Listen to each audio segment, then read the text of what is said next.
अस्सलाम वालेकुम जी, मैं हूं सैयद अरसलान कनेक्टेड पाकिस्तान से और कनेक्टेड बाइट्स की एक और एपिसोड के साथ हाजिर हूं। आज हमारे साथ एक और ज़बरदस्त मेहमान हैं उमैर मंशा साहब, जो कि फ़ाउंडर और सीईओ हैं लेज़ी मैट्रिक्स के। और आज हम उनसे जानेंगे कि उन्होंने लेज़ी मैट्रिक्स करती क्या है, कैसे क्लाइंट्स हैं उनके, कहाँ पे क्लाइंट्स हैं और अप सेलिंग कैसे करते हैं, हाई टिकटिंग क्लाइंट्स कैसे अर्न करते हैं। क्योंकि जो पाकिस्तान की एक्सपोर्ट्स हैं वो तब ही बढ़ेंगी जब हम हाई टिकटिंग स्किल्स के ऊपर काम करेंगे, हाई टिकटिंग क्लाइंट्स के ऊपर काम करेंगे। तो मैं thank you so much for joining us. सबसे थैंक यू पहले फॉर तो मुझे ये बताइएगा कि लेज़ी मैट्रिक्स है क्या, आप क्या करते हैं, कौन सी सर्विसेज देते हैं, कौन कौन से कंट्रीज़ में काम करते हैं, और आपकी कंपनी का स्ट्रक्चर मुझे पता चला कि आप रिमोट बेस काम करते हैं, तो ये कैसे मैनेज हो रहा है और सब कुछ। First of all, thank you so much for having me. Lysimetrics is a lead SEO agency.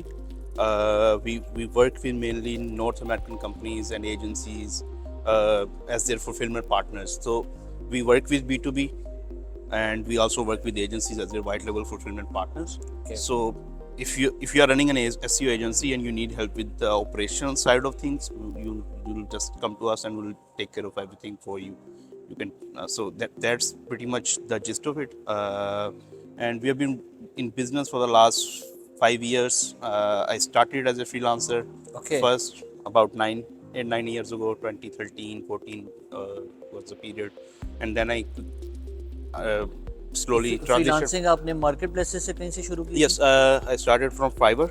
Okay. I had a really good standing, but I started as I used to write business plans. So Okay. that at that time competition बहुत कम था वहाँ पे। ठीक है। और business plan Pakistan में बहुत कम लोग लिखते हैं, और मुझे वो बिजनेस प्लान मैंने तकरीबन 400 प्लस क्लाइंट्स के साथ काम किया था। माशाल्लाह। एक साल 1.5 साल के पीरियड में 2014 और 15 के पीरियड में। ठीक है। और वो बिजनेस प्लान को writing from scratch, from overview, for vision, for mission, वहाँ से मैंने फाइनेंशियल कैसे बिल्ड करना है, वहाँ से मैंने अपनी फाउंडेशन बनाई कि कंपनीज को कैसे स्टार्ट करना है। वो बाय चांस बिजनेस प्लान का मुझे इंटरप्रेन्योरशिप का बचपन से था कि I need to do my own thing. I won't be able to work not anyone in a 9 to 5 structure. Okay. Does it make sense? Especially in Pakistani corporate, वो मुझे idea था कि वो मेरे लिए नहीं है. ठीक है. और फिर आहिस्ता आहिस्ता बिजनेस प्लान लिखे. फिर बिजनेस प्लान के बाद हमने मेरे एफिलिएट के प्रोजेक्ट्स कुछ बड़े अच्छे बिके. I sold some websites in a really good range. Okay. In 6 figure in dollars. ठीक है. माशाल्लाह. और वहाँ से मेरी एक वेबसाइट से काफ़ी एक इतनी हिट हुई कि लोगों ने मुझे रीच आउट किया to help them with SEO.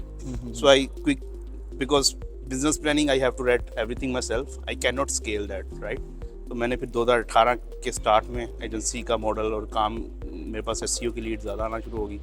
हमने SEO का काम शुरू कर दिया, फिर साथ साथ टीम बिल्ड करना शुरू कर दी, और that's how.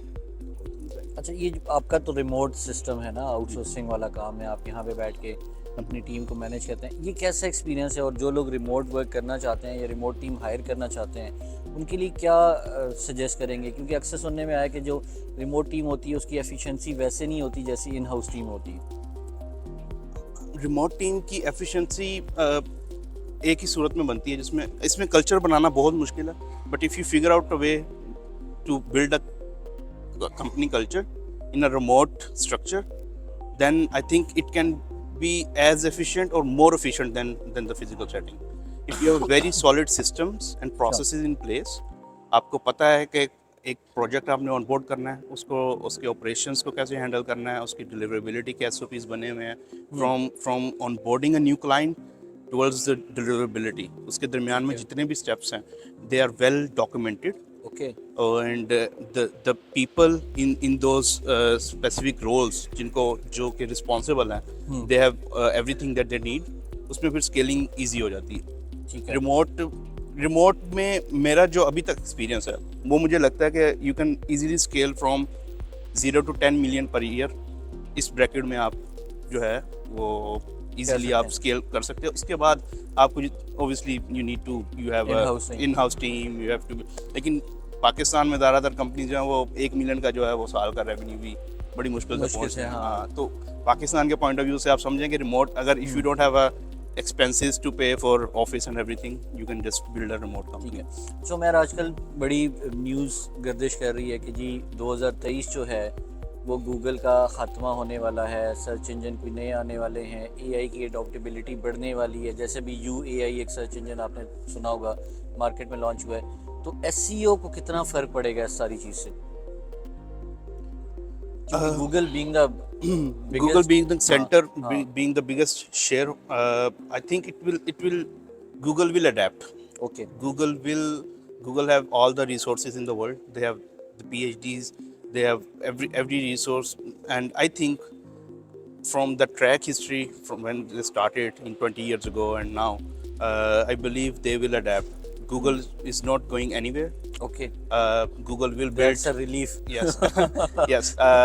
So if you're getting traffic from Google, पिछले 20 साल के आप हिस्ट्री देखें तो उसमें तो जिन्होंने गूगल पे रिलाई किया है और आगे भी फ्यूचर में since they are technically a monopoly, they have PhDs, their AI systems they are very advanced, so they will take all the good things from ChatGPT and every other that is out there, and they will build something better. So in my opinion, Google will stay, and even if it doesn't, the good marketer, or if you have the skill, you will evolve. Okay. आपने इसको as a competitor नहीं देखना, आपने इसको as a अपनी उसको वो tools हैं, ठीक है, दिमाग आपका ही लगेगा वो आपने इसको इवॉल्व करना है कि कैसे मैं इसको अपनी यूजिबिलिटी में लेके आऊँ, किन किन प्रोसेसेस को आप इन AI टूल्स को यूज़ करके आप इम्प्रूव कर सकते हैं। ठीक है। और जो बेस्ट मार्केटर्स हैं या बेस्ट स्किल्स जो भी टॉप 1% होते हैं, they will always figure out a way how to take advantage of those technologies and not seeing them as a threat to their skill itself. Umar, आपने बताया कि आपने माशाल्लाह फ्रीलांसिंग से स्टार्ट किया और अब आपने इवॉल्व कर लिया इनटू एन एजेंसी, लेकिन पाकिस्तान में देखने में आता है कि majority of the freelancers stage freelancer वो एक इंडिविजुअल के तौर पे ही ऑपरेट कर रहे होते हैं।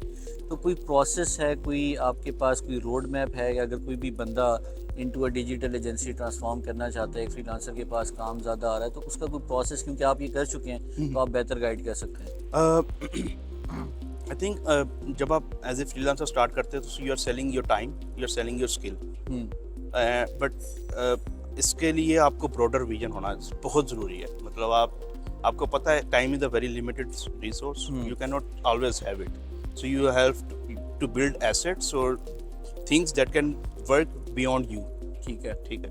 तो जितने फ्रीलांसर्स हैं उनको अपना एंड गोल पहले रखना, माइंड में रखना चाहिए। ये नहीं कि बस पैसा आ रहा है तो बस उसी पे फोकस करें, that the time will run out, your ability to do the work will run out, eventually you'll become weaker and weaker with age and everything जो कि होता है। तो आपको अभी से वो जो पैसा आ रहा है फ्रीलांसिंग से, जो आपका टाइम, अभी आप ऑब्वियसली जो यंग फ्रीलांसर्स हैं, जो नए फ्रीलांसर्स हैं, उनको अभी से रिसोर्सेज ऐसे अपनी टाइम इस तरह मैनेज करना है कि they have to build things that can grow beyond themselves.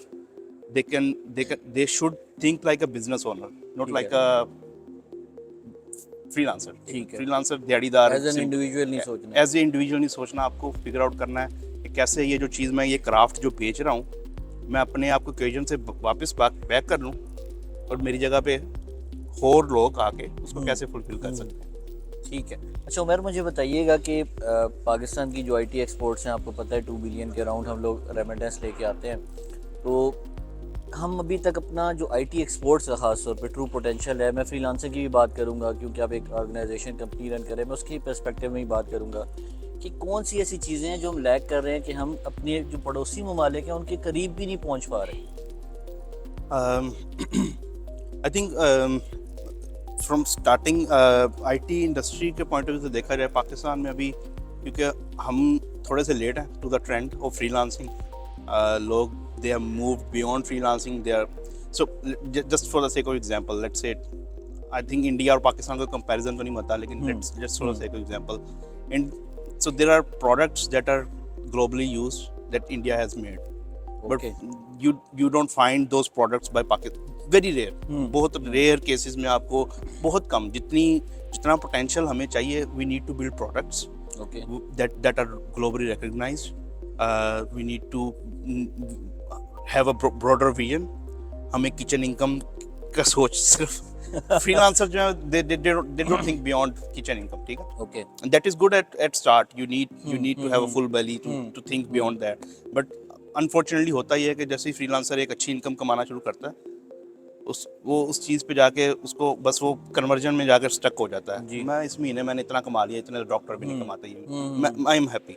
He should strive for something better. Okay He should he or she or whatever as a freelancing के point of view से देखा जाए, एक circle में stuck नहीं हो जाना. वो जब आप एक कंपनी के अब मैं कंपनी का पॉइंट ऑफ व्यू से सोचता हूँ, मेरा रेवेन्यू जो है वो अगर मैं कंपेयर करूँ एक अच्छी एसएमई जो यूएस में बैठी है, I am no way to be found.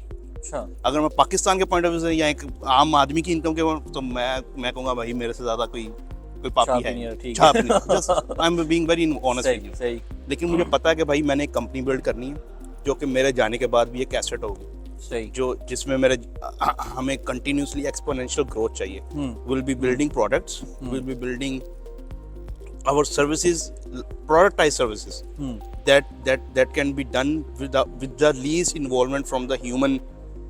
ठीक है resources.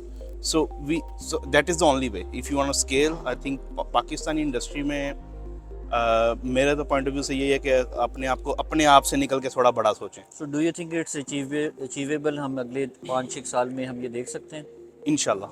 I am very hopeful कि अब we have started to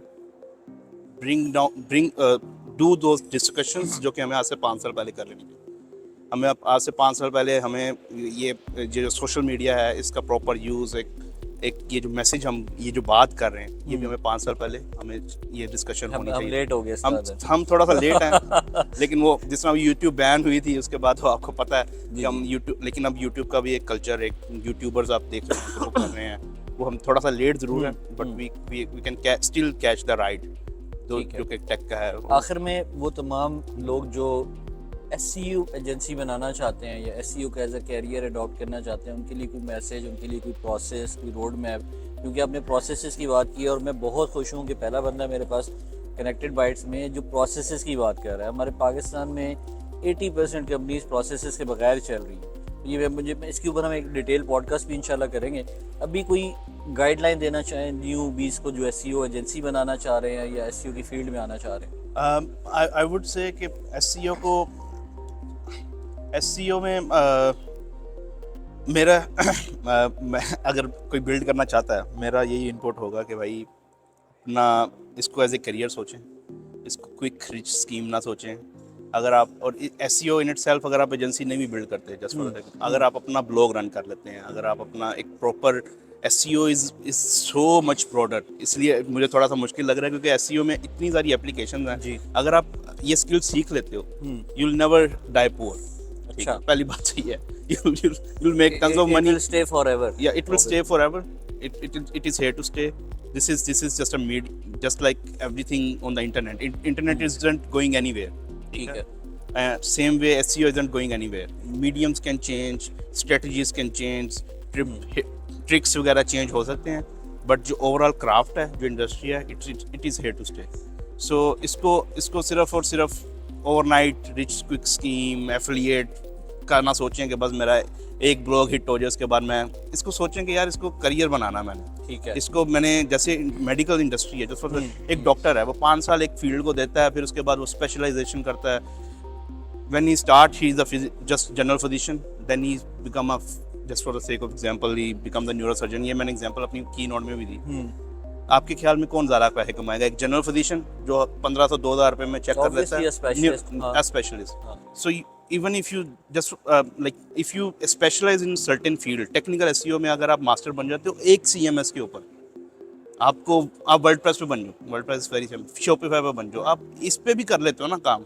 You have more than enough skills to build a company on top of this. You can build a company that only handles technical SEO for a very specific group. Millions, इतने ज़्यादा CMS हैं out there. किसी एक में जो जितना rare हो, mobile applications की ऐप स्टोर ऑप्टिमाइजेशन के बदले यस बहुत कम है. क्वालिटी के लोग बहुत कम है. तो अगर आप स्पेशलाइज कर लेते हो SEO में आप आओ, लेकिन SEO का ये ना कहो कि मैं SEO, it's not enough right now. ठीक, ये आज से 5-7 साल पहले चल जाता था. अब आपको स्पेशलाइज करना पड़ेगा. अब ये इतनी ब्रॉड फील्ड हो गई है कि आप इसका आउटरीच वाला, पीआर वाला एंगल भी आप देख लेते हो, बैकलिंक बनाने वाला, वो मोर देन वो उसमें आप कंपनी बनाओ, उसमें भी आप साल की 10 मिलियन वाली कंपनी बना सकते हो। अच्छा। मेरा जो गोल है कि इंशाल्लाह इंशाल्लाह। 2023-24 में मैं इंशाल्लाह। तो आप किसी भी एक फील्ड में निश में। निश में आप चले जाओ, और अगर आपको कंपटीशन दार लग रहा है जनरल एसईओ रहोगे तो वहीं पर ही अड़े रहोगे किसी और इसमें दो तरह की हो सकती है ना, एक तो होगी हॉरिजॉन्टल होगी कि आपने टेक्निकल एसईओ में या पीआर में या अपने कंटेंट मार्केटिंग में या इनमें आपने कर लिया। दूसरी है वर्टिकल, आप इंडस्ट्री वाइज चले जाओ। अगर आप एक इंडस्ट्री चूज करते हो, कोई फॉर एग्जांपल रियल एस्टेट कर लो, अब लॉ फर्म्स में भी, उसमें भी मजीद आप स्पेशलाइज कर सकते हो। आप DUIs की वेबसाइट्स हैं, DUIs में आप स्पेशलाइज कर लोगे। I work with DUIs attorneys, ठीक है, बहुत बड़ी फील्ड। जबरदस्त। I work with personal injury lawyers. Personal injury lawyers जो है, there are agencies that are only working with personal injury and they are making 3, 4, 5 million a year. Copyrights के lawyers हैं, उनके साथ Copyrights, हाँ, yes. ठीक है, कर सकते थैंक हो यू सो मच उमर, बहुत शुक्रिया। बड़ा इंसाइटफुल एनालिसिस था SEO का, सर्च इंजन का, और होपफुली हम उमर को एक लॉन्ग पॉडकास्ट में भी देखेंगे जल्दी, और वहाँ पे मज़ीद इनसे जानेंगे कि हम कैसे इन चीज़ों को, इन टेक्नोलॉजीज़ को जो अभी हम बात कर रहे हैं कि हमने एक्सेलरेट करना है, तो हमें, अगर हम इस किस्म की टेक्नोलॉजीज़ को अडॉप्ट नहीं करेंगे तो एक्सेलरेशन बहुत मुश्किल होगी। तो stay tuned for the next episode and see you soon.